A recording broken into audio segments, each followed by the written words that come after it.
Do you like Advent? We like Advent? I like Advent. One of the reasons I like Advent is because it means I have a little bit more time left before Christmas Eve. And Christmas Eve always stresses me out a little bit more than it ought to, and I don't really understand why. It just always does. Before Christmas Eve service, I always get these like shaky, nervesy things, even though I'm not nervous. I just kind of want to get it over with. But it's Advent. We're not ready for Christmas Eve yet because we have to get there. I mean, that's the whole point of the Advent season, is for us to prepare for Jesus in two ways. You see, we prepare for Jesus to show up as a baby, but we also prepare for Jesus to show up with clouds and trumpets and glowing things and unpleasantness. I mean, if you read it, there's a lot of unpleasantness involved with Jesus showing back up again. It just all ends up well at the end. Now, we're good at getting ready for Christmas, Jesus as a baby. We're good at this. I mean, folk have already started this. There's the guy down the street that does the big song and light show.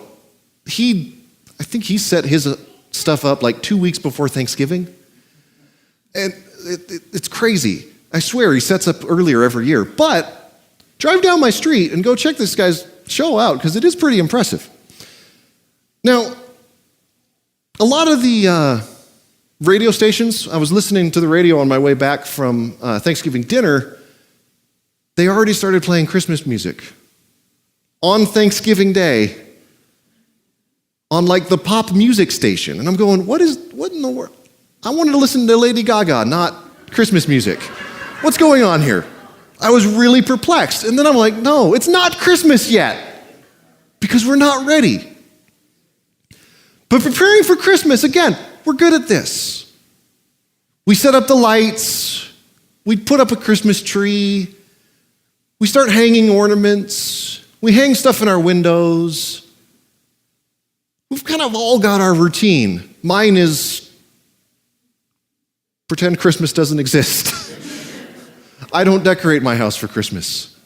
I'm lucky if I get around to setting up a tree. Maybe I should buy one of those little, what's that thing you've got, Dad? It's that little guy that sings Jingle Bells. Yeah, conifer. It's a little thing. It's about, maybe yay tall. And when you walk by it, it sings Jingle Bells and other such annoying Christmas songs. I need one of those. That would be great. I'll just set it up right in front of my fireplace and call it good. It's got a piece of glass on it. It's not going to catch on fire. It will be fine. So preparing for Christmas, we got. Preparing for Jesus to show up with trumpets and the big light show, we're not so good at. We really don't even know where to start. You see, we're Lutheran. There's a lot of other Christian groups out there that have a good idea about how to prepare for Jesus showing up again. We're not one of them. And it's in our Lutheran culture to not think about Jesus showing up again. We come from a background that is it's called confessional. Because we all agree about certain things about God. And that's how the Lutheran Church started. It was a bunch of people that agreed with Martin Luther on how church should be done. What we're not is eschatological. Now that sounds really messy, but it really just means looking towards the end. Eschatology is the study of the end times and Jesus showing up again. Our view of Jesus showing up again is it'll happen eventually and it'll be nice. And that's about as far as we get. We don't really have a sense of urgency about Jesus showing up again. Jesus, on the other hand, did. When he says in our gospel today, be on the lookout because you don't know when the day of the Lord is going to happen. It's going to be like in the days of Noah. People were just going to be going around doing their thing, and then all of a sudden a flood happened. Of course, just like the people in the days of Noah, we do have some warning because Jesus has told us some of the things that we can look out for. I mean, like in the days of Noah, they had a crazy guy building a boat. We have our equivalents of crazy guys building a boat, but I'm going to probably talk about that a little bit, in a couple weeks or so. Today, I want to talk about what it looks like to keep watch. Because as Jesus says, if you know when someone's going to rob your house, you're going to stay awake and make sure he doesn't. It sounds really silly when you say it like that, but we often forget this. Of course, we don't know when someone's going to rob the house. We don't know when Jesus was going to come back. Jesus even says he doesn't know when he's going to come back, which gets awkward when you think about the Trinity. How does the Son not know something that the Father knows? It's not Trinity Sunday. I shouldn't have a headache. So how do we prepare for Jesus' second arrival? Which, by the way, that's what Advent means. It's arrival. Well, one of the big things we can do is read the Bible. It's amazing how often we forget that. I mean, if we say we want to follow God, how do we know how to do that unless we pay attention to what he tells us? And one of the things that we read in Paul's letter to the Romans today was to clothe yourselves with the Lord Jesus Christ and not think about how to gratify the desires of the sinful nature. In other words, act like a good follower by following Jesus. Do things that Jesus would do, and don't act like everyone else. And what that really comes down to is simple. It's the old rule number 1 and rule number 2. Rule number 1, love the Lord your God with all your heart, soul, mind, and strength. And rule number 2, which is similar, is love your neighbor as yourself. Okay, that's a pretty general sense of how to do things, and it really is only something we do. It's ways that we can look like we are preparing, but doesn't necessarily mean we're preparing. Luckily, Isaiah gives us another little hint. Because our lesson from Isaiah today is all about worship. Now, when you think about worshiping God, what does that look like?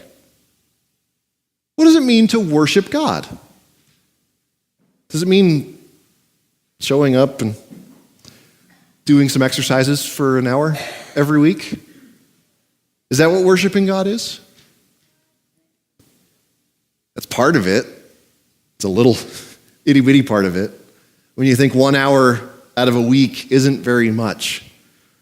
And if God is really as amazing as we claim he is, 1 hour every week is not enough. Because worship is more than singing a couple songs and standing up and sitting down and standing up and sitting down and standing up and sitting down, and in some churches kneeling and then standing up and sitting down and standing up and sitting down. Worshiping God is something that our lives should be. Worship is something that we live, not something that we do. Because if worship was just something that was set aside for a certain amount of time, that would make us some pretty bad Christians. How can we worship God? I have a running joke with some friends, and I think this started at a mission trip, but it may have started at a church camp. I can't remember for sure. Worshiping God is scrubbing toilets. This is an old joke that we've had running for years, because we were talking about this very issue while we happened to be cleaning a bathroom. It's like, what is worship? And it was just the topic of discussion that ended up pervading our cleaning session. It was like, you know what? We're worshiping God right now. We're worshiping God as we're cleaning this stuff. And now anytime I clean a bathroom, I just remember worship. It's kind of convenient. most of the time. Because we can worship God doing anything that we're doing as long as we're doing it for God. See, that's the difference between just doing something and worship. Because when we're worshiping God, we're doing it to His glory.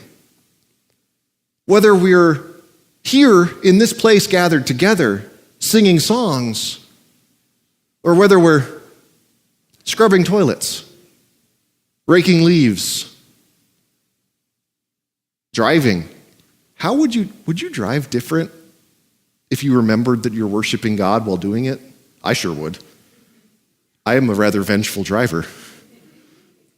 I won't say I have road rage. I am vengeful. If you cut me off, I will wreak revenge. And that is not a very worshipful way to drive. Something I need to work on. But can you think of how your life would be different if as you go through just your daily life, you think, I'm doing this to God's glory. I am doing this because of all the things that God has done for me. And this is going to be the cleanest toilet on the face of the earth because I want God to be able to sit on it. Think about if you do everything you do with that thought in your head. Do you think we'd be ready for when Jesus came back? Do you think we'd be ready for anything He has to throw at us? Because it's when we live our lives worshipfully, when we live our lives following rules number 1 and 2, that's when we are ready for God to work in our lives, and that's when we are ready for Him to show up.